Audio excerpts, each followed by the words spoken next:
2018 کے بعد پاکستان میں جو مصنوعی تجربہ کیا گیا اور الیکشن میں دھاندلی کے بعد عمران خان کی حکومت لائی گئی، وہ نہ صرف ناکام ہو چکا ہے بلکہ وہ ملک کو تباہی کے کنارے پہ لا چکا ہے۔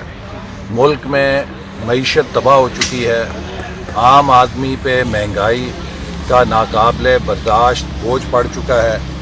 حکومت کے وزراء یہ کہتے ہیں کہ دنیا میں مہنگائی ہوئی ہے۔ دنیا میں اگر 3% مہنگائی ہے تو پاکستان کے اندر 12% مہنگائی ہے۔ پاکستان میں آج دنیا کے مقابلے میں مختلف چیزوں کی قیمت 200 سے 400 گنا زیادہ ہے۔ پاکستان میں جو مہنگائی کا طوفان عوام پہ ٹوٹا ہے، اس کی بنیادی وجہ حکومت کی ناکام معاشی پالیسیاں اور ڈیویلیویشن ہے، جو روپے کی قدر کو حکومت نے ڈالر کے مقابلے میں اپنی ناکامی پہ پردہ ڈالنے کے لیے گھٹایا۔ اس نے ایک مہنگائی کا سونامی عوام پہ توڑ دیا اور ملک کی آنے والی نسلوں کو کئی ہزار ارب روپے کے قرضوں میں دھنسا دیا ہے۔ اسی طرح ملک کے ادارے تباہ ہو چکے ہیں۔ پارلیمنٹ آپ کے سامنے ہے، جس طرح پارلیمنٹ سے قوانین بلڈوز کر کے منظور کروائے گئے بغیر کسی بحث کے، بغیر کسی قواعد و ضوابط کے، اس نے ہٹلر دور کی پارلیمنٹ کی یاد تازہ کر دی ہے۔ ہٹلر بھی اسی طرح پارلیمنٹ کو اپنے ایجنڈا نافذ کرنے کے لیے استعمال کرتا تھا۔ عمران خان بھی ہٹلر کے طرز حکمرانی پر فیشسٹ ریاست قائم کرنا چاہتے ہیں، لیکن 20ویں صدی کے اوائل کے جرمنی اور 2021 کے پاکستان میں بڑا فرق ہے۔ جو کسی بھی غیر آئینی حکومت یا غیر آئینی نظام کے خلاف ایک چیک ہیں، ان کی موجودگی میں کوئی پاکستان کو قائد اعظم کے ویژن سے یا آئین کی حکمرانی سے نہیں ہٹا سکتا۔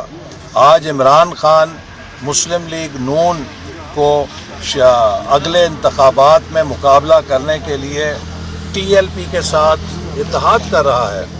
یہ پاکستان میں ساری جماعتوں کے ساتھ اتحاد کر لے، یہ اگلے الیکشن میں مسلم لیگ نون کے طوفان اور سیلاب کے سامنے بند نہیں باندھ سکے گا۔ آج میں سوال کرنا چاہتا ہوں کہ عمران خان صاحب یہ بتائیں کہ کیا اگر TLP کے لیڈر کو رہا کرنا تھا تو جب ہائی کورٹ نے فیصلہ کیا تھا تو اس کے بعد کیوں نہیں رہا کیا گیا؟ حکومت نے کیوں اس نظر بندی کو توسیع دی؟ کیا پولیس کے جوان اور پولیس کے افسر شہید کروا کے چھوڑنا تھا؟ آج پاکستان میں ہر ادارے کو انہوں نے ذاتی جاگیر بنا لیا ہے۔ یہ صرف چاہتے تھے کہ TLP کو ذرا پروجیکشن ملے تاکہ اس کے ذریعے ہم اگلے الیکشن میں ان سے اتحاد کریں۔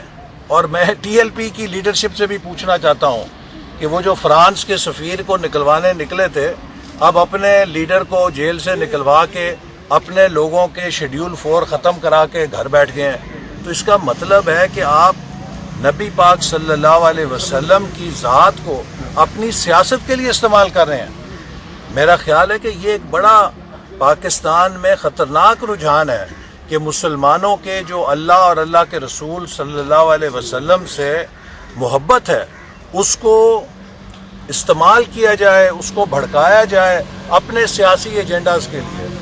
ہم سب مسلمان ہیں، ہم سب نبی پاک صلی اللہ علیہ وسلم جان سے، اپنے بال بچوں سے اور اپنے ماں باپ سے زیادہ عزیز رکھتے ہیں۔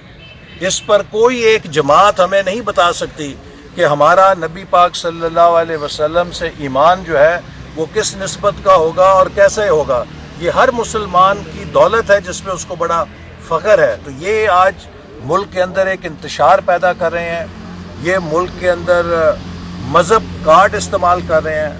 ہم نے نارووال میں مذہب کارڈ کو شکست دی تھی اور انشاءاللہ تعالی اگلے الیکشن میں بھی اس کارڈ کو شکست دیں گے، چونکہ پاکستان ایک محبت کا ملک ہے، یہ سب کا ملک ہے۔ اس میں ہم مسالک کی بنیاد پہ، مذاہب کی بنیاد پر فسادات، تفرقے اور اختلاف کی اجازت نہیں دیں گے، چونکہ قائد اعظم کے پاکستان میں اس کی کوئی گنجائش نہیں ہے۔ ہم نے ایک خاندان کی طرح رہنا ہے۔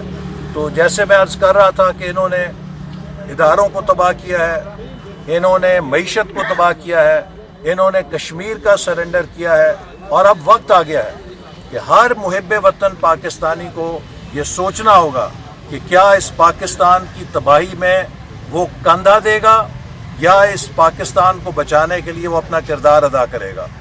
کاف لیگ اور ایم کیو ایم اگر اسی طرح حکومت کے ساتھ چمٹی رہیں تو یہ بھی عوام کے غیظ و غضب کا نشانہ بنیں گی، کیونکہ اس وقت مہنگائی کو، عوام کی تباہی کو اگر کوئی آکسیجن دے رہا ہے، اس حکومت کو اگر کوئی آکسیجن دے رہا ہے تو وہ کاف لیگ اور ایم کیو ایم کی جماعتیں ہیں جنہوں نے قوم کے اوپر یہ عذاب مسلط کیا ہوا ہے۔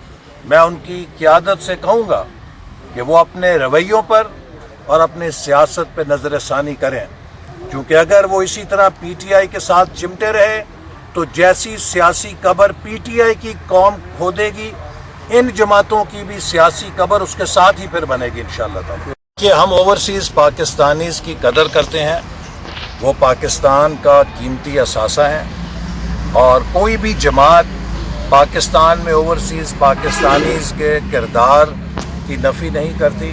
میں خود بیرون ملک جا کے پڑھا ہوں، اور بیرون ملک بہترین تعلیم حاصل کر کے میں پھر لندن یا یورپ نہیں بیٹھا رہا۔ یہ دانیال عزیز صاحب بھی باہر پڑھے ہیں، یہ پڑھنے کے بعد پھر یورپ یا امریکہ کے مزے نہیں لوٹتے رہے۔ ہم لوگ پاکستان آئے ہیں، ہم نے پاکستان کی دھوپ اور چھاؤں دیکھی ہے۔ میرے بیٹے نے بھی باہر سے پڑھ کے واپس میری تقلید کر کے آ کے پاکستان کی دھوپ اور چھاؤں دیکھی ہے۔ انہوں نے سوشل میڈیا کے اوپر یا ہم نے سوشل میڈیا پہ تبصرے نہیں کیے، تو اس لیے ہم سمجھتے ہیں کہ ہر بیرون ملک مقیم پاکستانی جو تعلیم یافتہ ہے وہ اثاثہ ہے، اس کے لیے دروازے ہونے چاہیے کہ وہ وطن واپس آ کے ملک کی خدمت کرے اور ان کو نمائندگی ملے۔ اور اسی لیے ہماری تجویز ہے کہ پارلیمنٹ کے اندر بیرون ملک مقیم پاکستانیوں کے لیے جو نارتھ امریکہ میں ہیں، جو یورپ میں ہیں، جو مشرق وسطیٰ میں ہیں، ان کے لیے نشستیں مخصوص ہونی چاہیے تاکہ ان کی نمائندگی کو یقینی بنایا جا سکے۔ لیکن کوئی ایسا طریقہ کہ جسے کہا جاتا ہے انٹرنیٹ ووٹنگ تو دنیا بھر میں ابھی تک تسلیم نہیں کی گئی کہ کوئی محفوظ طریقہ ہے۔ یہ تو ووٹوں پہ ڈاکہ ڈالنے کا طریقہ ہے، یہ تو ووٹیں چرانے کا طریقہ ہے۔ پتہ نہیں اسے بیرون ملک کی کوئی ایجنسی چرائے گی یا ہمارے اپنی کوئی ایجنسی چرائے گی۔ یہ تو ایک غیر محفوظ طریقہ ہے، لہٰذا بیرون ملک مقیم پاکستانیوں کو نمائندگی ملنی چاہیے، اور انہیں محفوظ ووٹنگ کا حق دینے کے لیے حکومت کے پاس اگر کوئی فارمولہ ہے تو وہ پیش کرے۔ وہ کچھ ہے نہیں ان کے پاس، صرف وہ ایک سیاسی کارڈ کے طور پہ بیرون ملک مقیم لوگوں کو ان کے جذبات سے کھیل رہے ہیں۔